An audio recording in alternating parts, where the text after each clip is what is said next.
Praise the lord. దేవుడు ఒక్కోసారి మనం ప్రార్థన చేసినా కానీ మన మనవి వినకపోవచ్చు. దేనికి మనకు సమాధానం రాలేదు, దేవుడు దేనికి వినలేదంటే ప్రార్థనలో బలమైన లేకపోవచ్చు. లేదు, మనం బలమైన ప్రార్థన ఒకవేళ చేసి ఉండగాని మన అంతరంగంలో పాపము గూడు కట్టుకొని లోకానుసారంగా మనం బ్రతుకుతూ దేవునికి మొరపెట్టుకున్న ఉపయోగం ఉండదు. నా అంతరంగములో పాపమును లక్ష్యపెట్టని వారికి నేను లెక్క చేయనని చెప్పి దేవుడు వాగ్దానం ఇస్తున్నాడు. దేవుని అంతరంగంలో మన పాపమును ఒప్పుకోవాలి.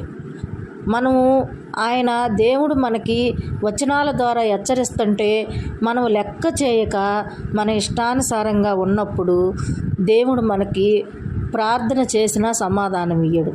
మనం ఆయన చిత్తానుసారంగా ఎప్పుడైతే నడుచుకుంటామో అప్పుడే మన ప్రార్థనకి సమాధానం వస్తుంది.